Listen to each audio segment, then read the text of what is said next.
Welcome to another episode of Conversations with Coleman. If you're hearing this, then you're on the public feed, which means you'll get episodes a week after they come out, and you'll hear advertisements. You can gain access to the subscriber feed by going to colemanhughes.org and becoming a supporter. This means you'll have access to episodes a week early, you'll never hear ads, and you'll get access to bonus Q&A episodes. You can also support me by liking and subscribing on YouTube and sharing the show with friends and family.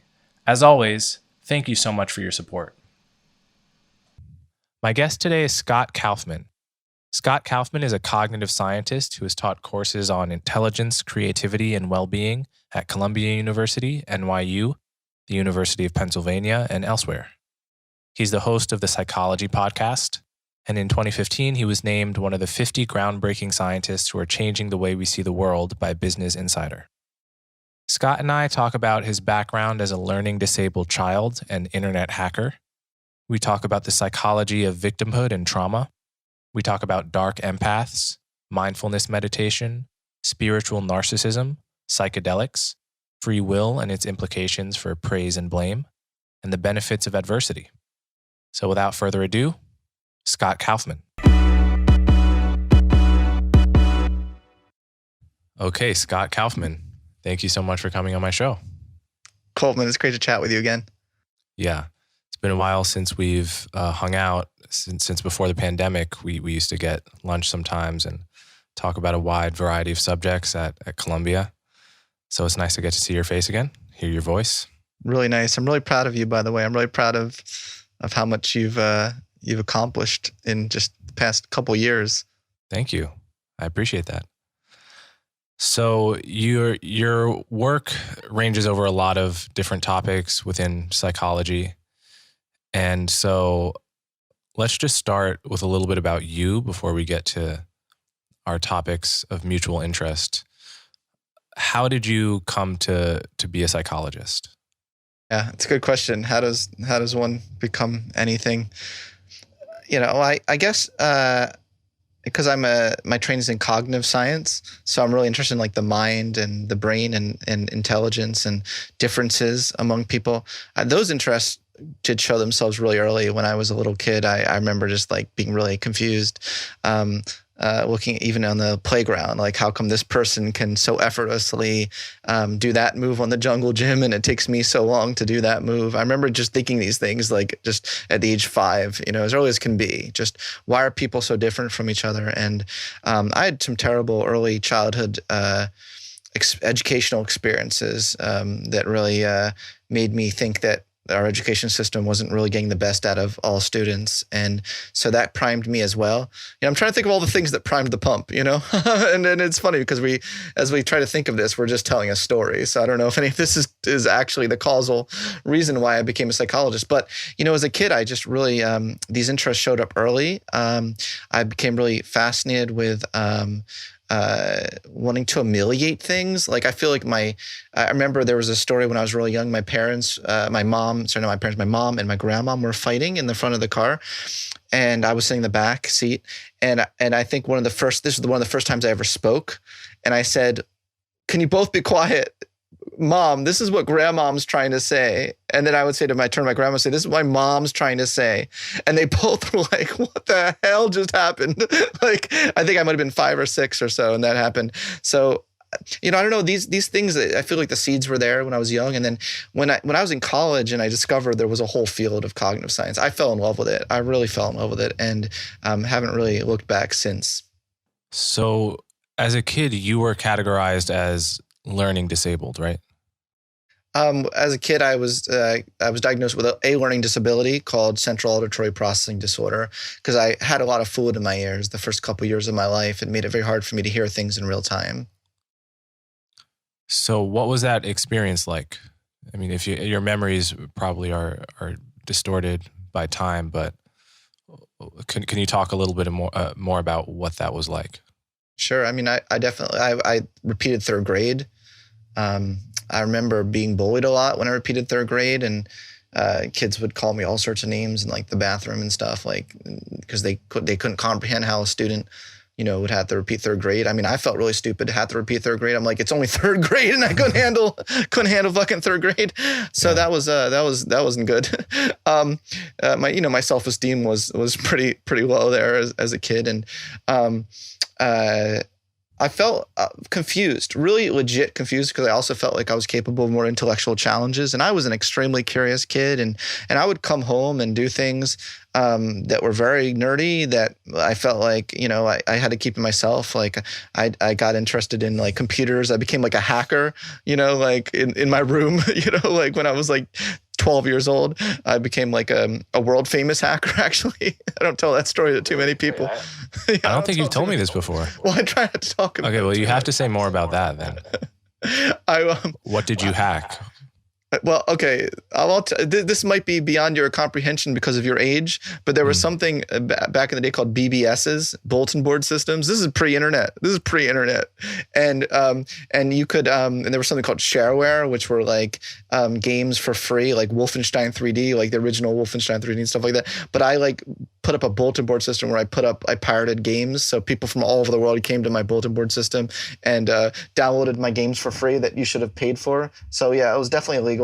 But I ended up having becoming really like world renowned for my handle was the Wizard, and I would have people from all over the world like calling into my bulletin board system and not knowing that a 12-year-old like kid in special ed was running it. Wow. So that was a big deal for me. I loved it, and it's the only thing that gave me a sense of like self-efficacy in my life. But I was really confused that duality, that dual identity, because I did feel like I was capable of more intellectual challenges, but I felt like the teachers didn't really give me much of a chance. So were the adults aware that your mind was fundamentally sound and it was just a problem with your hearing, or did they treat it as, in that sense, were you different from many other kids with learning disabilities where the problem was not simply a matter of, just not being able to hear well, but there's a deeper, neurological dysfunction or something like that? Or were you treated the same as I was treated the same. Treated the same. I mean, they sorted us all. They put us all in, all a wide variety of things. I mean, there are people with all sorts. There are a lot of kids. See, the thing is, there are a lot of kids with behavioral problems who are put in the same special ed with me. So they would bully me. I was like, thanks, guys.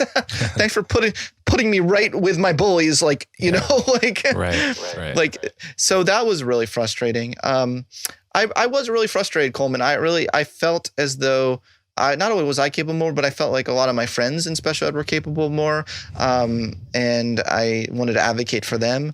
I also, most of my friends, by the end of middle school and high school, most of my friends were actually in gifted education, just because of my nerdy interest in computers. And in fact, this is actually a story I tell in my book on gifted. My freshman year of college, I was like really well known among all the gifted kids as that the Wizard was coming to this high school, because I was like famous as a hacker, and it made me feel so good, because even though I was still in special ed just for the one semester, still in high school, like the gifted kids and others would pass by me in the hall and be like, "Oh my God, are you the Wizard?" And that made me feel really good. So anyway, I haven't told some of these stories before. So well, so it seems like hacking helped you develop a sense of pride in your own ability to learn things and do something that required intelligence. Oh, absolutely. And then eventually I was able to add on a computer science degree as an undergrad, as a double major. But yeah, it absolutely did. It was like my secret way of having any self-efficacy. I think you see that a lot with kids who feel a fundamental lack of self-efficacy. They might get up to different routes of crime. I mean, my route was just white collar, but people I could have been a drug dealer or all sorts of things. And that's why I try to have a lot of compassion for people in the lives that they've led under certain circumstances. Sure. There's a lot of things we can talk about here. You've done a lot of work trying to explain both the dark side of the human mind and the potential for self-actualization and happiness. And I find both of those to be very interesting things to talk about. So I guess let's first start with the darkness, with the dark side of, human psychology here. You had a recent blog post that I found very interesting about the mindset of victimhood. Recent may have been many months ago, actually. And I think this is it's a topic I've dealt with a little bit, certainly in the context of politics and the style of engaging in politics that centers one's lived experience as a victim of X, Y, or Z. But I want to start by divorcing the conversation from politics entirely and just talk about the mindset of victimhood in general as it manifests interpersonally over issues between people that have nothing to do with politics, right? Just the tendency of a person to dwell on the bad things that have happened to them, to need an apology, and how much that varies between people. So can you talk a little bit about what drew you to that topic for a blog post? Sure. Well, I am very interested in this topic. I'm contemplating even writing a book about it. It seems like it's very relevant to lots of things going on in the world today. My interest in it stemmed from my earlier work that I've been doing the past 6-7 years on a trait called vulnerable narcissism that I became captivated with and just absolutely fascinated by.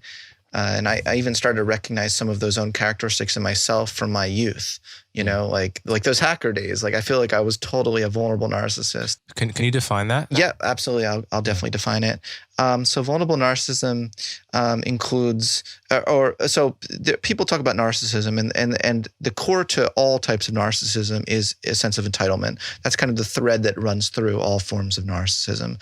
But you can actually distinguish between two major flavors of narcissism, which depend on different modifiers. So one is the grandiose kind of narcissism that most people think of. Like when I say narcissist, you probably are thinking of the grandiose narcissist, the chest thumping, I'm the greatest kind of narcissist. Yeah, I think of like Kanye or something like that. Yeah. Actually, I'd argue Kanye is more vulnerable. But anyway, but the vulnerable narcissist is, or the person who scores very high in vulnerable narcissism, they don't feel like they're entitled because they think they're superior to others. They think they're entitled to special privileges because they've suffered.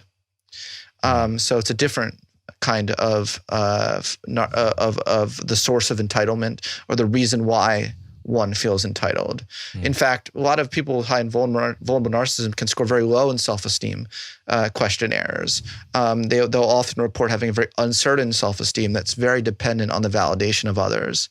Whereas grandiose narcissists will tend to report more of I don't give a fuck about others, or I don't care about it. I don't care what people think of me. I'm the greatest, whereas people who score high in vulnerable narcissism care very much about the validation of others and feel entitled to that attention because they feel like they've been wronged in their past. So I've been really just fascinated with this in the clinical psychology literature. I mean, I've been doing research on this just completely separate from everything, like the culture wars, separate from politics, separate from everything, just from a purely personality perspective. Like how can we measure this trait? What does it predict? I wrote a paper showing that the kinds of narcissists that end up on the clinician's couch are those with high vulnerable narcissism, not grandiose narcissism. The grandiose narcissists aren't going and seeking out therapists. But the person who scores high in vulnerable narcissism really has a lot of mental health issues. So there's a real mental health issue at play here that is important. If we want to help people, care about people, we need to kind of talk about this openly and honestly. So once I started seeing some of this newer research, especially this research done on victimhood as a trait, as like an interpersonal trait that people might have like generalized across contexts in their lives, just like extroversion might be a trait, like victimhood might be a trait. I reached out to the researchers and said, well, what do you think about the link between this and vulnerable narcissism? And, we all kind of agreed that it's, we're tapping to a very similar construct. There's something very similar going on there.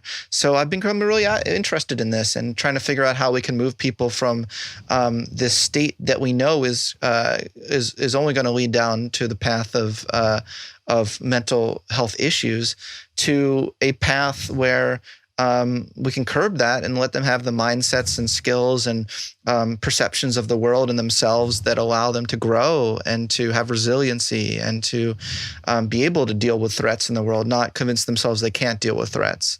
So I'll pause there and see how some of that lands with you.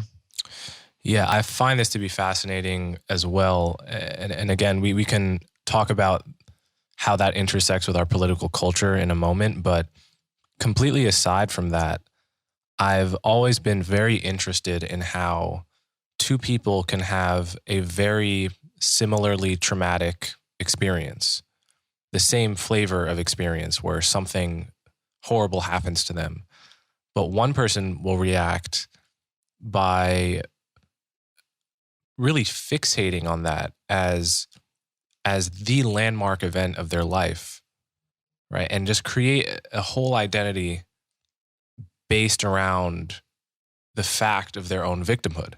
And then another person will react in what seems to me a far more healthy way by obviously processing the trauma, by talking about it, however long that takes, and certainly having no illusions that they haven't been victimized, right? Really dealing with it and experiencing the pain and the grief, whatever it is, but then really not incorporating it into their identity at all, right? And I'm fascinated by what it is about a person that leads them to take either of those paths. Me too. Absolutely, me too. Especially I thought about this stuff my whole early childhood. I was the only one in my entire school district's history to break out of special ed. Like, there's never been a student who himself or herself said, I'm out. And that's what I did. I set up a meeting with the school psychologist. This was my freshman year of high school. I did have a special ed teacher take me aside and ask me why I was still there, which did inspire me to be like, yeah, why am I still here? It's a good question. But I set up a meeting with the whole administrators and I told them, I was like, I think I'm capable of more. And they said, we have nothing in our rule book. Another way of framing that is like, we have nothing in our rule book that gives you a route to not be a victim. Like, I'm just trying to put that in the language of our conversation right now, because I was like, thinking back to that attitude I had, I was like, screw this, I'm not going to be a victim of this past. And so I've been thinking about these issues quite dramatically and deeply. I'm just changing the light here for a second. But yeah, so I've been thinking about these issues quite a lot and try to think, what are the personality moderators? What are the life circumstances that can help distinguish this? But I would say, just at the most base, simplest level, I think that our cultural narratives can reward victimhood and also just ignore the fact and don't teach kids that there is a way out of it. And I think that's a big part of it. I think that if I was, taught more, I probably would have gotten out more before ninth grade. Like, if this teacher, even just questioned me earlier than ninth grade, why are you still here? Like, why, what have you thought about whether you want to still stay here? Or whether it's still helping you or contributing to your growth. I think I would have been inspired earlier than ninth grade to want to get out. And no one's just really asking that question of like, are you sure you still want to be here? Because there's a path out. Yeah, I think it's, this is something I definitely noticed, especially at Columbia and Barnard and many similar spaces, I think, across the country, is that just like many places in the world have an honor culture that can look strange from the outside, but has its own internal logic, the way status is doled out based on a very particular sense of what it means to be honorable. We have a culture of victimhood where status is doled out on the basis of how plausibly you can claim to be a victim of pernicious forces like racism, sexism, homophobia, and so forth. And it's something you can just feel intuitively in the social fabric of certain subcultures like Ivy League schools and so forth. And what it does is, I mean, it seems to me it puts a premium. So the type of person who already has that personality, that psychological trait, it means they can do very well in that subculture by just ratcheting that up to 10, and there's really no counterforce. There's no incentive for them to look inward and try to change that aspect of themselves because it works or it's well received. Yeah. It's a great point. It's a really great point. And I've also just been trying to think of, like, how do we have a little more nuance in these discussions where we hold two things in our head at one time, which is, yeah, racism and sexism and white supremacy, these things exist.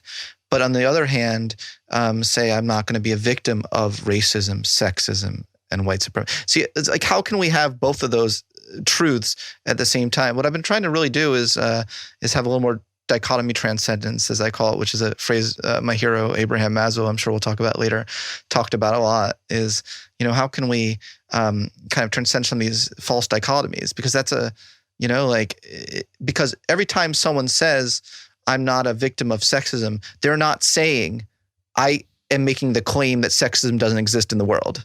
Mm-hmm. Right. But why are we not? Why is that always the inference?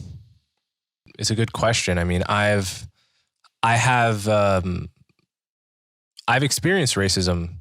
I've mentioned some experiences I've had on this podcast before, and the feeling I generally have in those moments is pretty similar to road rage. It's like when someone has just cut you off, or feel like they've put you in danger, or kind of a car almost hits you. I get this overwhelming feeling of rage that is also tied up with a kind of typically masculine sense of not wanting to be dominated by another person, and also together with a sense of being falsely accused, right? If someone, you feel a personal injustice. Yes. So, and yet it never occurs to me, once that feeling dies away, once I'm no longer in the situation, to blow up that experience to such a size in my mind that it becomes who I am, right? Like it becomes important to me that it happened, right? Like there are people for whom it's true to say they wouldn't know who they were absent some experience of victimhood. Whereas it seems to me you could take away the few racist incidents in my life and I would be just the same, right? And I do think that is, so do you just see that as a personality trait akin to extroversion or introversion, where it's probably just a consequence of a bit of genes, a bit of environment, or like what are the predictors of that kind of personality trait? Well, I think it's important to recognize that even personality traits can change, and at different times in our lives, they might serve us as defense mechanisms. Other times in our life, they may no longer serve us, and it's important to change them. I just view traits as an average of our states. They're not. If you have the trait of extroversion, doesn't mean you're always an extrovert. It means that you tend to be more extroverted on average than someone who's less extroverted. So with just that primer, a little primer out of the way, I do think that there are some dispositions and tendencies towards the trait of vulnerable narcissism that is influenced by both genetics and the environment, that can influence that tendency but that one can override it and one can change in their course of their lives through mindfulness meditation, through deep awareness of their patterns of behavior, and through habit change. I think it's possible. The problem is that a lot of people who score high in these traits aren't aware of it. They're not accepting of it as something that maybe is not good for their well-being or the well-being of others. But I do think that there is there are some dispositional aspects here that relate to the narcissism construct. It relates to the entitlement construct. It relates to the feeling of personal injustice. It's really interesting that you brought up that feeling of rage in that way, and actually narcissism research shows that people who score high in narcissism questionnaires tend to be much more angry at personal injustices than they are about injustices among people who are not in their in-group. But even more so than that, it's not just not in their in-group, but the farther they're away from them, they can relate to them in terms of their own self. So the extent to which it's very self-related. So someone else, like let's say, I'm like talking to someone who looks exactly like me, like in the most extreme case, acts exactly like me, and I score very high in narcissism. I'll really like this person. I'll be like, I like this cat, without like being aware of why. If it's a very self-unaware narcissist, they won't be aware. Well, obviously you do, because this person it feels like an extension of your own self. So if anything happens to this person who looks just like you, who you feel a great affinity for, but you don't know, why do I have such an affinity? It's because you're a narcissist and this person is an extension of yourself. But if an injustice happens to that person, you will get just as mad as if injustice happens to you, because it's a personal injustice. But the more that with the person who scores high in this disposition, the more the less like that person is to you. So the more they become in your out group, or the more you perceive them to be in your out group, you actually could be more likely to have the opposite of empathy, and not only not feel a sense of injustice when they're being hurt, but to promote injustice against the person who's in your out group. I'm trying to choose my words very carefully so I'm being clear in my point, but I hope that made sense. Yeah, sure. This relates to another blog post you wrote about the notion of a dark empath. Can you talk about that a bit? What's a dark empath? People love the dark shit. All my interviews are like, let's start with the dark stuff because the happiness shit is boring as fuck. Yeah. Fair enough. I'm interested in it all. You know what I mean? Like, I love it all. So the dark empath is an interesting personality trait juxtaposition. Of the, have you heard of the empath, like the person who says like, oh, I'm such an empath, Mm-hmm. like I really, there are people who self-identify as empaths. Yeah. Interestingly enough, and there are people who score high in empathy. I'm not trying to say like, I'm not trying to be hyper cynical and say like, everyone who thinks they're good is really bad. Like that's extreme. But when I'm making the case that researchers have studied this interesting juxtaposition of people, a subset of people who self-identify as empaths, who score high in self-report measures of empathy. So they're like, yeah, I'm empathetic. But it's actually more a narcissistic thing. It's more that they score high in questionnaires that say like, I'm the most empathetic, or it's really just narcissism in different clothes. It's saying, oh, I'm the greatest at bringing about world change. Like no one else but me. Like that's an item on the questionnaire. Like me alone, I alone will change the world for the better because I'm an empath. Those who score very high in those traits have this kind of dark empath thing where, they may not see it in themselves, just how narcissistic they're being, but you'll see it because their overconfidence usually leads to great destruction. Usually the consequences aren't great from people who think like that. So your claim here is not that anyone who self-identifies as an empath is a dark empath. Correct. Or those who score high in empathy.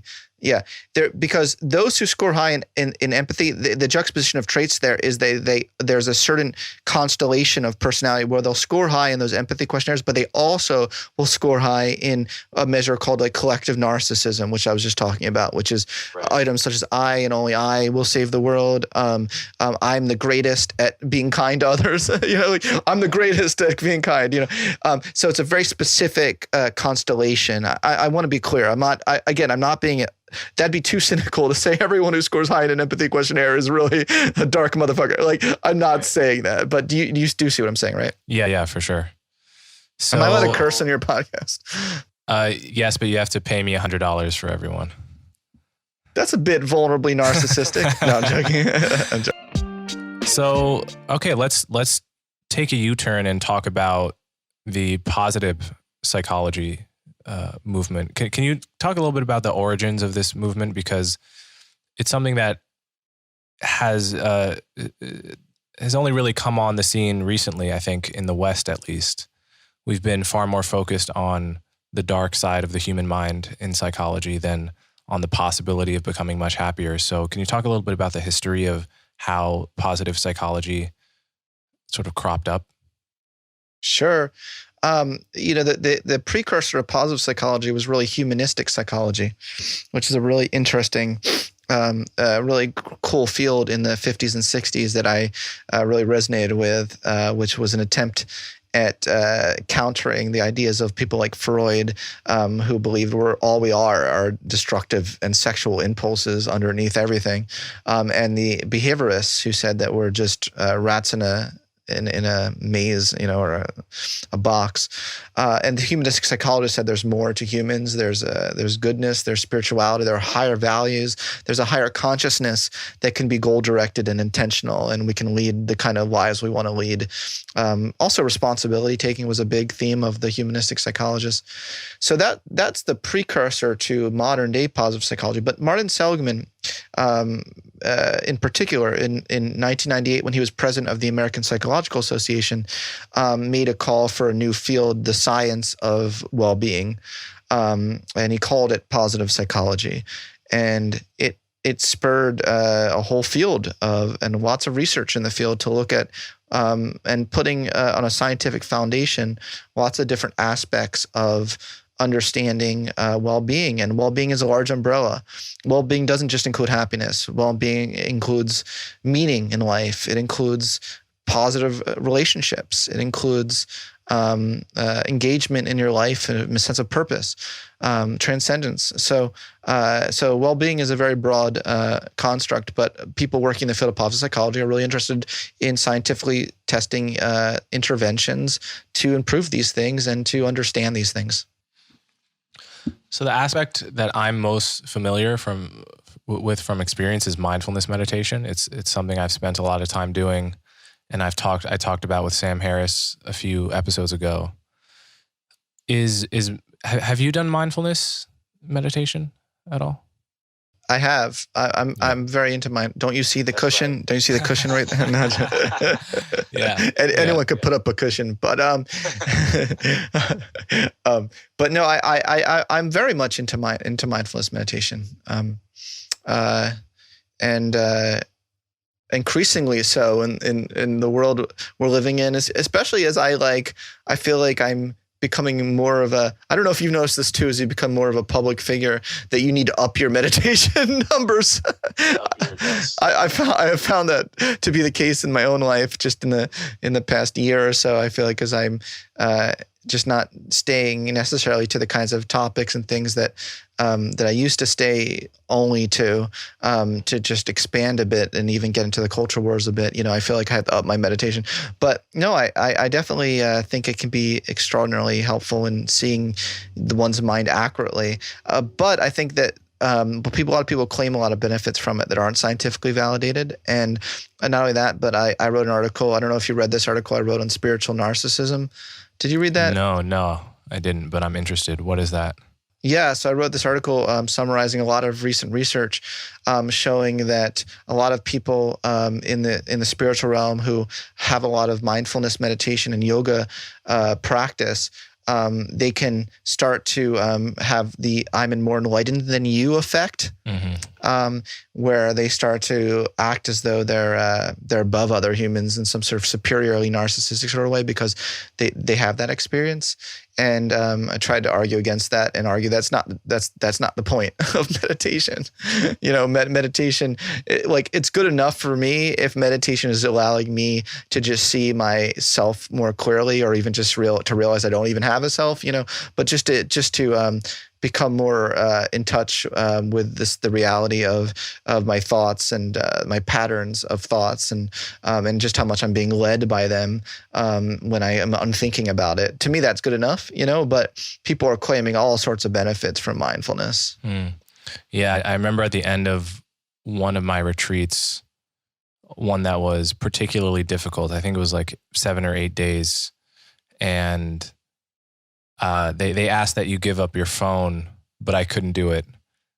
And my whole experience was very useful, but it was extremely difficult.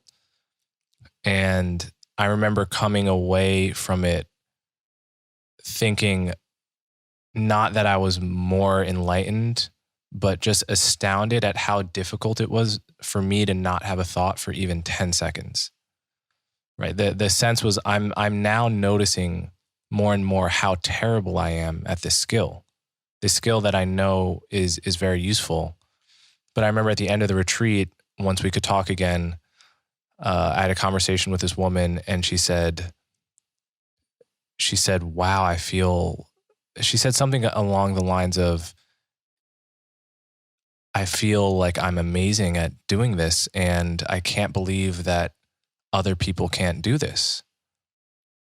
And I came away, I remember I said to her, really, I feel the exact opposite. I feel now more than ever how astoundingly average and mundane my own mind is. I completely agree.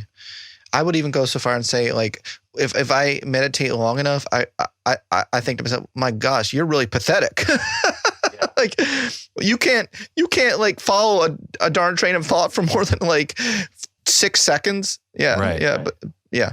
Even after 8 days of doing it, so that what I've come away with from mindfulness meditation is just a more sort of crystal clear perception of my own, my own averageness, just noticing the thoughts that enter your head and how the vast majority of them are not intelligent or wise or profound. They're just completely mundane. Oh, I'm bored. I'm hungry. Just rehearsing social situations. Oh, I should have said this then. That would have been amazing. Or, just the total, automaticity of your own mind. So, but I think certainly people get pretty into themselves over mindfulness. On the other hand, I do think some people, like any skill, some people get so good at it that if they're just honestly reporting how good at it they are, they can sound like a narcissist, right? Like if LeBron James honestly describes how good he is at basketball without a shred of inflating the truth, he just sounds like an asshole, but he's just being correct, right? So I think there have to be some people like that. And to distinguish them from how does one distinguish someone who really has mastered the skill from someone who is just deluding themselves and engaging in this spiritual narcissism? It's a really good question. And not only that, but how, what if there is someone authentically, as there are in this world, people who are enlightened to a very high degree? I mean, they legit, just like you said, LeBron exists. There are people who legit are enlightened. But the point is, it's like saying also, well, there exist geniuses, that exists. But the point is, being a genius is very rare. It's quite likely you're not the genius. It's quite likely you're not the enlightened one. Certainly, but those who do exist, and those who, I think the Dalai Lama is at this very high state, like legit high state of consciousness, of awareness, of compassion. When I listen to him talk, I don't get narcissistic vibes, but I want him to to be awesome. I want him to not shy away from being awesome. I want him to own it. I want him to like, strut down the runway. Sorry, with confidence. That's So I want that in certain people, but I think that for most of us, I think we need great humility if we think that 2 or 3 weeks of a silent retreat. That's more what I'm challenging. The ones that like a month they've meditated using Sam Harris's app or something, and then they'll say, now I'm enlightened.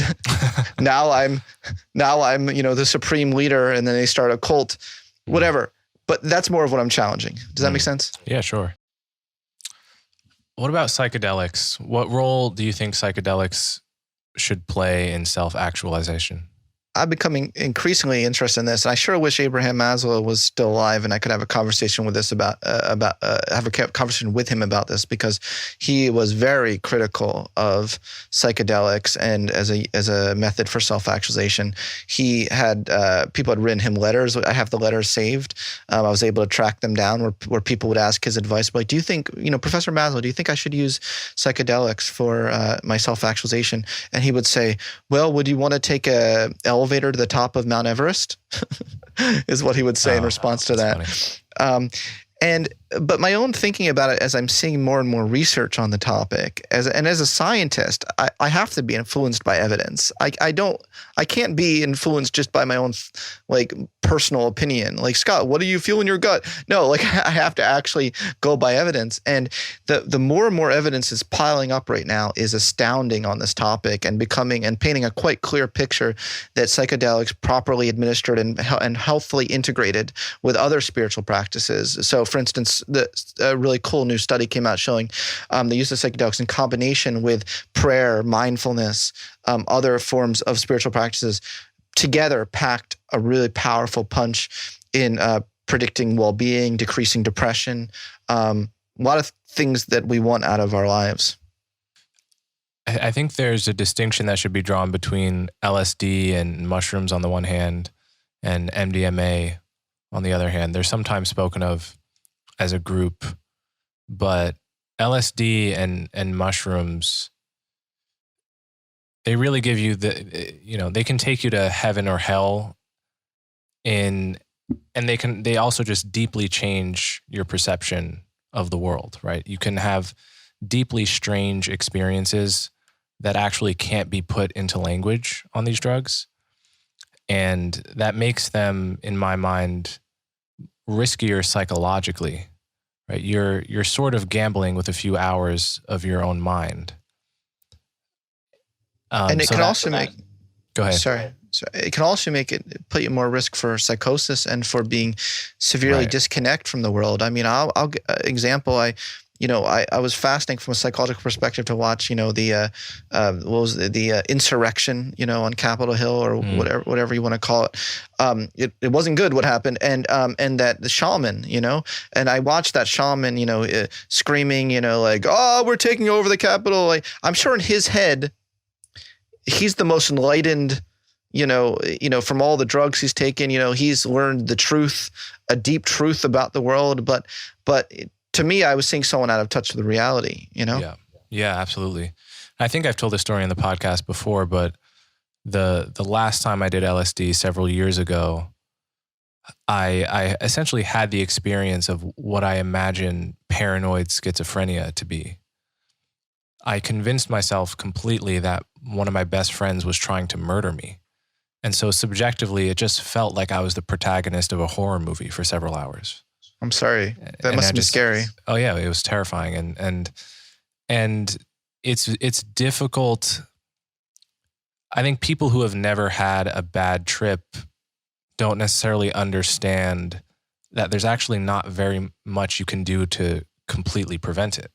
Like once the door opens to a bad trip, you can do everything right, have the proper set and setting, and still you're gambling in some sense. So it's always worth issuing that caveat to people who are thinking of trying these substances. If you feel like you can't give your mind, if you feel like you're just barely holding on to the rails of your own sanity, right?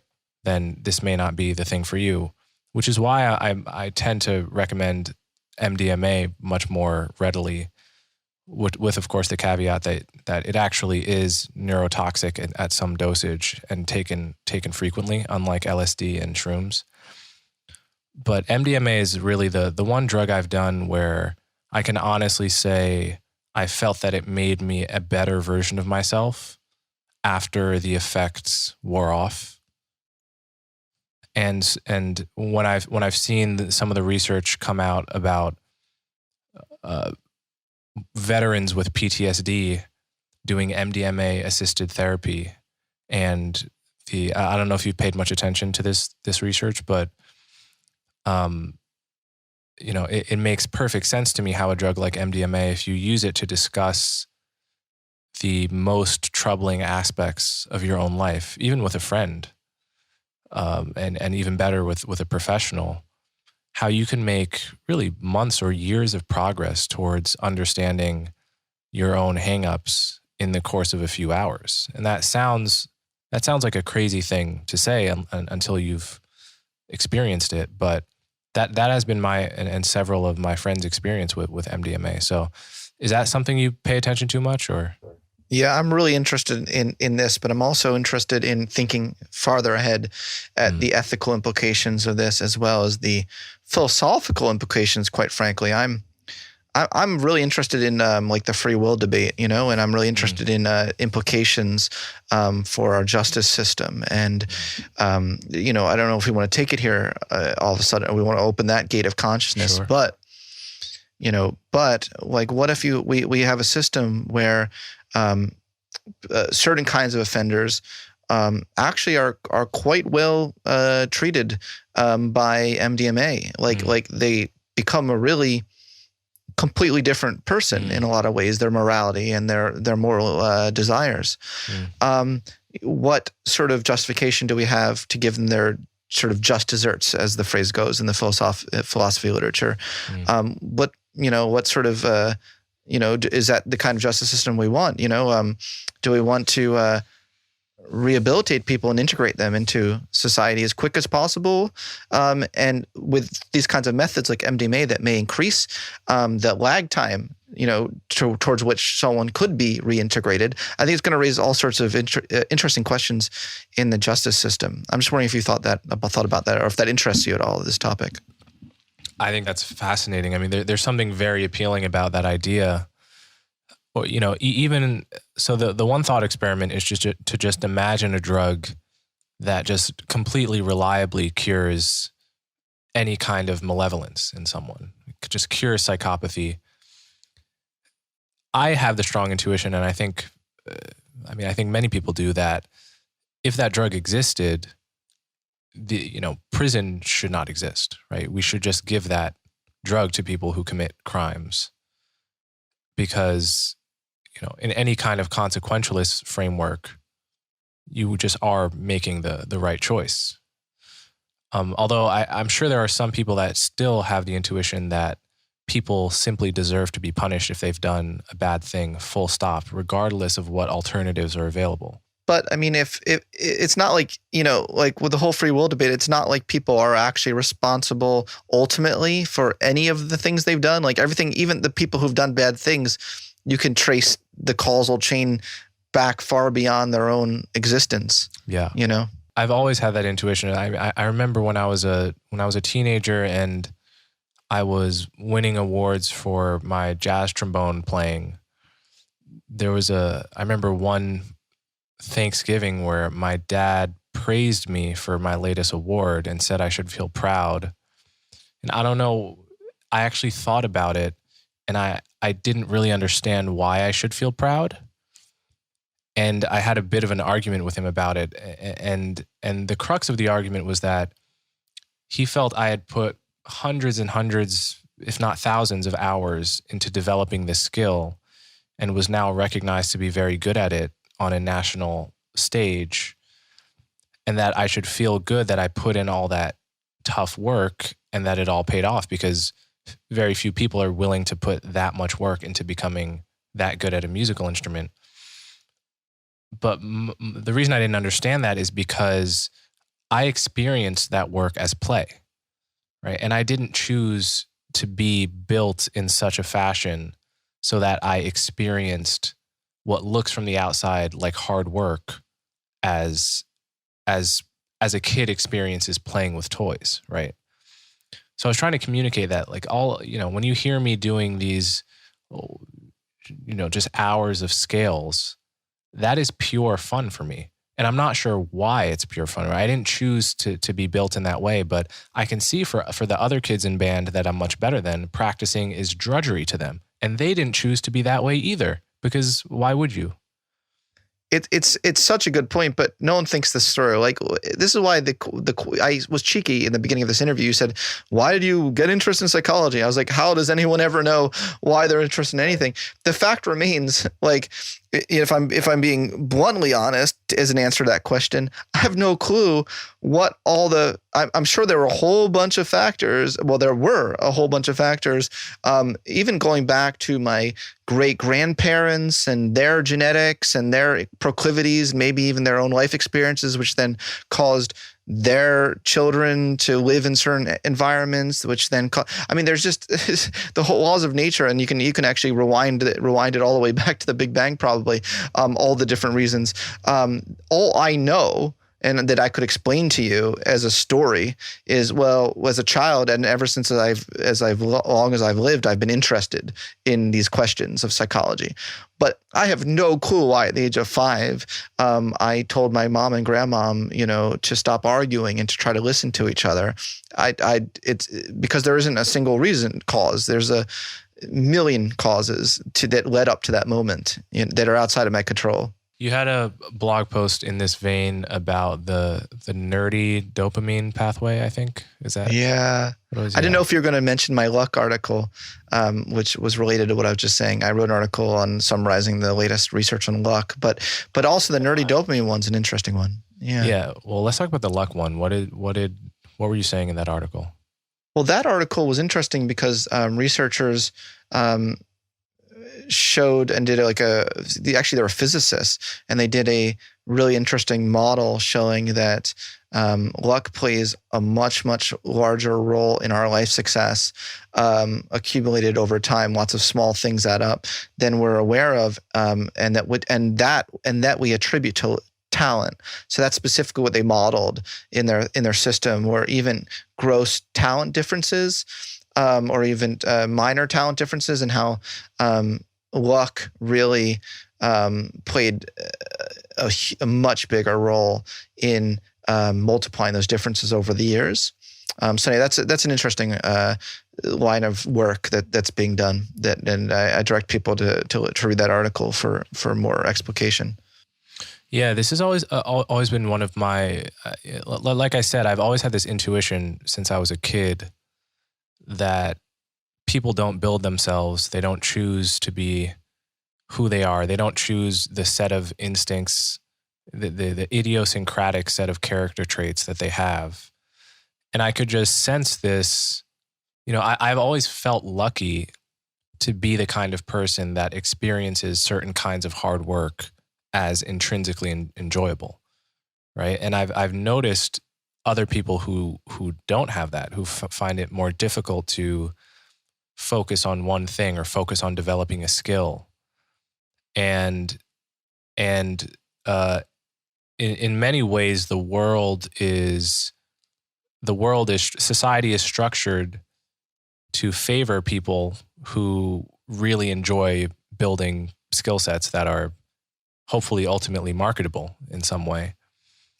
And obviously in other ways, my personality probably is unlucky if I focus on my weaknesses or my flaws. But I've always noticed and intuitively had sympathy for people who just don't, for whatever reason, are not built in that way.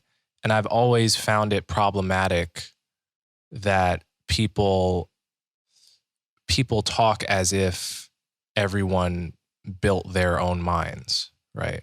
Yeah. That's the first time I ever heard you use the word problematic, by the way. First time. But yeah, it's very problematic. And I mean, just we should have more empathy for people, not only based on their environmental circumstances where they live, but to just think more broadly than that. Like, there's a lot of genetic luck of the draw that sucks, that we don't talk about as openly and honestly from individual to individual. I don't want to freak out. I'm not talking about the race right now. That's not my point. But, from individual to individual, there's obviously a lot of, genetics plays a huge role in creating a more uphill battle for certain things than others, and we're all complex. No one's perfect. So all of us have some things that make it easier for us to do and some things that are more uphill battle that are completely, not completely, but if you control environment, those effects still exist. But even we're talking about something even deeper than that. Like, we're talking about there are causes that extend beyond your own existence and that we're totally unaware of, that, who knows all the things that in some causal chain of the laws of the universe caused us to really be interested or motivated by things. But as I've argued, none of this means that we don't have potential for change. None of this means ultimately my book Transcend is I think hopeful, in the sense that not blindly optimistically hopeful, but hopeful in the sense that the more we can have awareness and even just like acceptance of what I'm just saying right now, the happier you can be, the more meaning you can find in your life. To just actually accept that you're not the one in control here for most of the time. Yeah, there are some interesting paradoxes about free will that I experience. For instance, if I actually, I do believe that at some level determinism is true, right? Like we are in the world. And in the same way that physics predicts how, the particles that make up this room would move, we just are made of those same kinds of particles. Particles that can be understood and behave in a law-like manner, right? And but to actually believe that, to have that in the front of one's mind as one goes through the world, I think would make one crazy. Right, like there's just some sense in which I feel I have to suspend disbelief in the same way that I have to do in order to enjoy a movie. I have to temporarily forget that it's not real, even though I know the moment the movie's over, and I can dwell at any point during the movie about the fact that it's not real. I just have to I have to sort of put it towards the back of my mind. And in that same way, I put my disbelief in the notion of free will towards the back of my mind for most of my waking moments until I need it for a particular situation, such as if I'm talking about free will or if I'm finding it difficult to forgive somebody who's done a bad thing. It can be useful to remind oneself of, but it's very difficult to have at the forefront, as an operating belief. Do you experience that as well, or not? I don't have such a fatalistic view when I think about it. I actually think there's something. I've been trying. I want to write more about this so I can articulate my viewpoint on this even more. But I think there's actually something really beautiful about it. Of course, there's this great mystery of all these things, and even if it is determined, none of that means that it's not still really freaking interesting to watch how it's unfolding.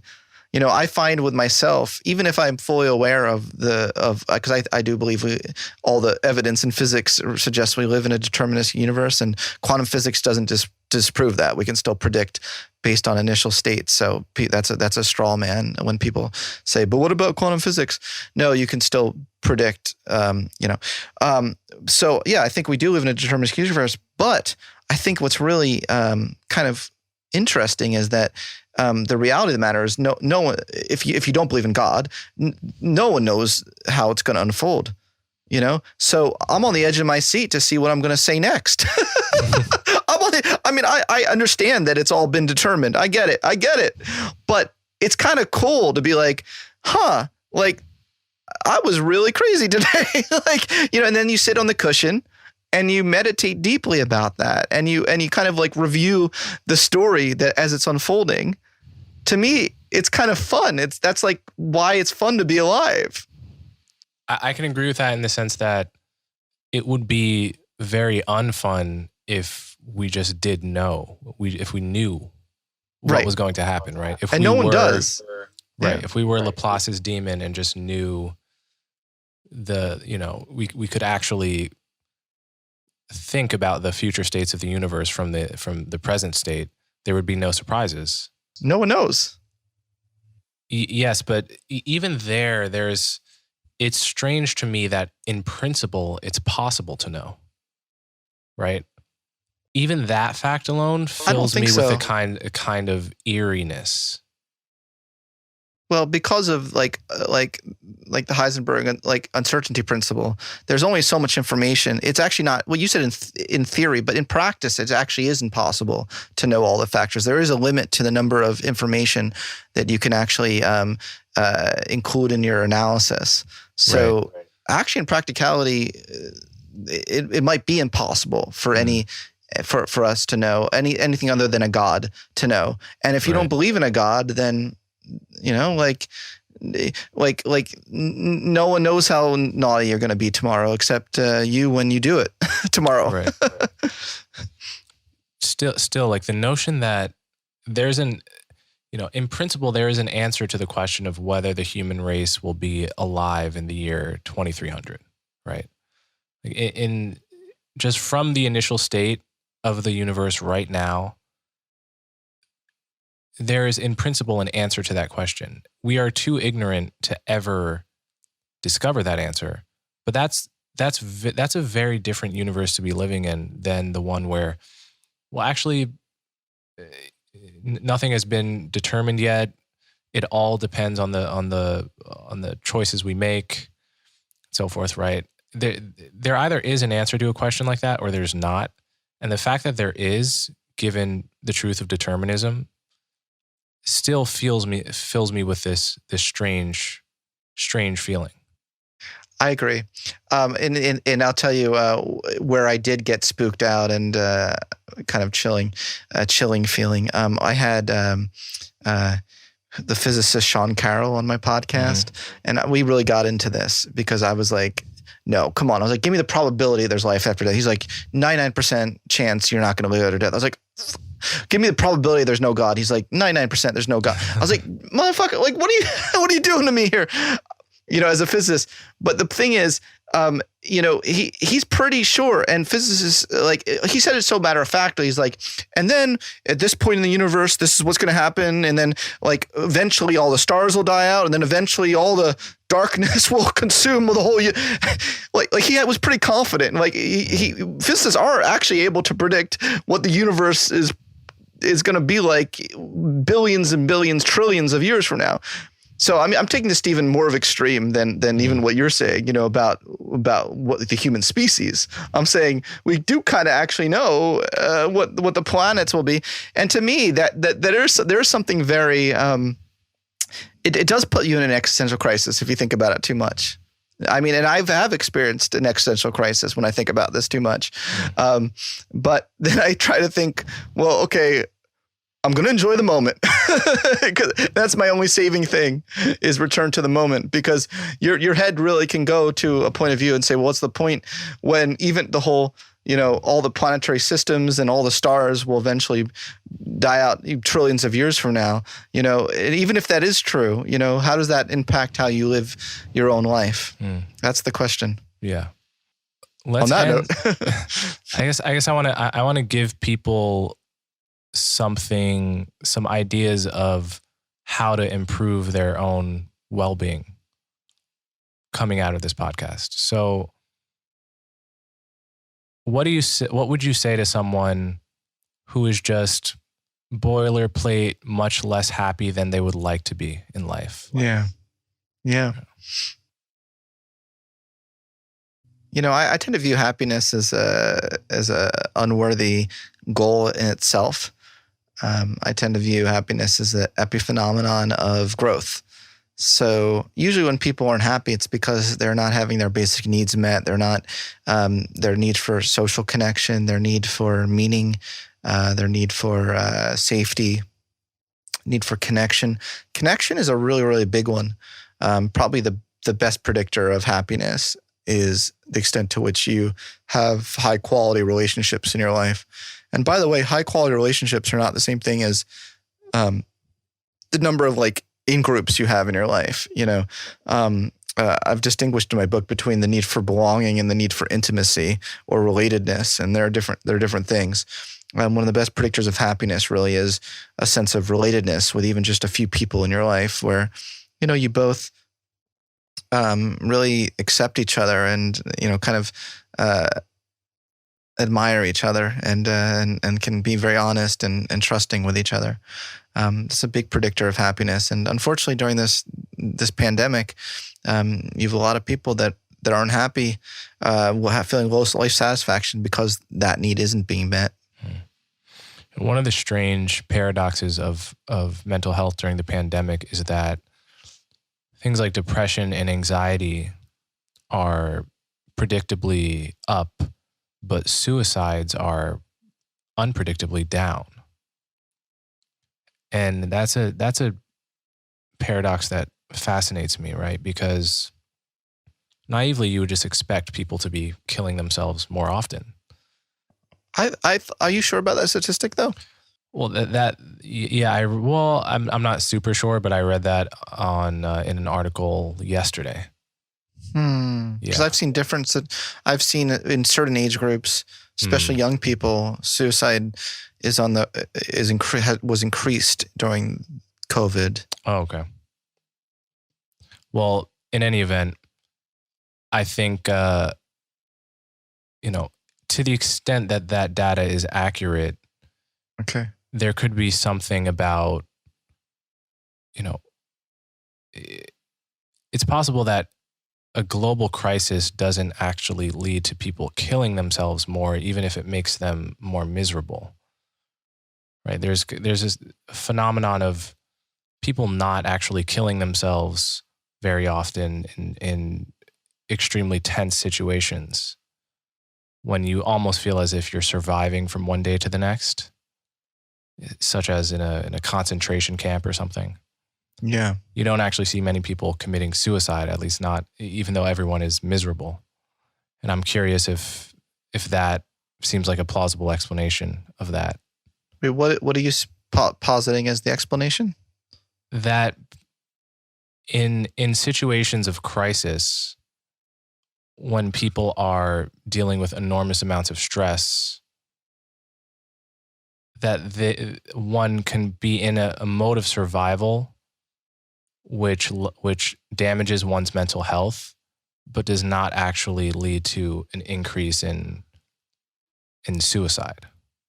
This stuff is super complex and multi-determined, because you have a lot of people who are living seemingly they have everything in the world and they commit suicide. Like rich people, or who get so bored with life they commit suicide, and sometimes having discord and drama is what gives you your meaning in your life, or gives you your purpose in life.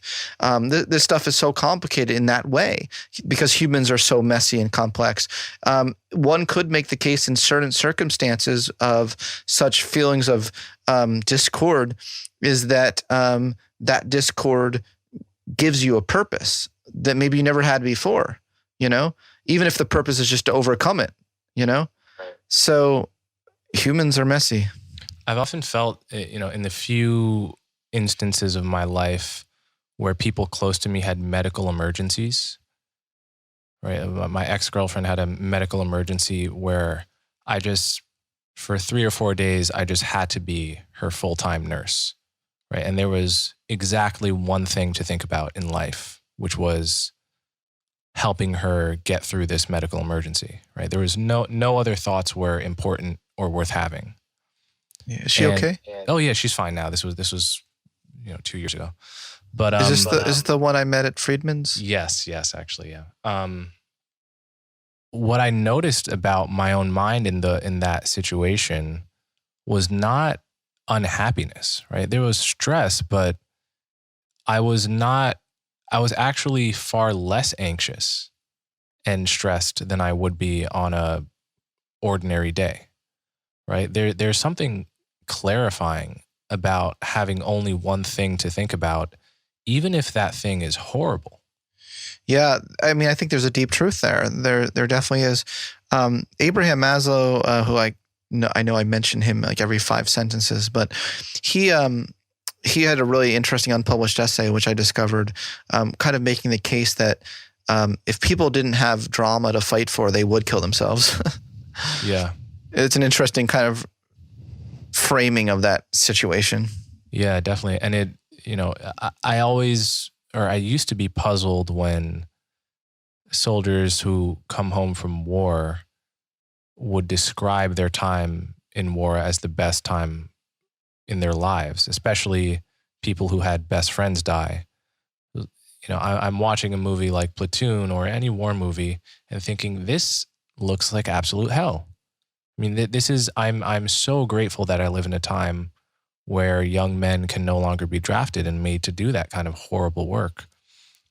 Yet reflecting on this aspect of human psychology, the possibility of being strangely at peace when you have only one problem to think about, it makes perfect sense of why veterans feel nostalgic for this time when the only thing they had to think about was not dying and not letting their friends die, basically.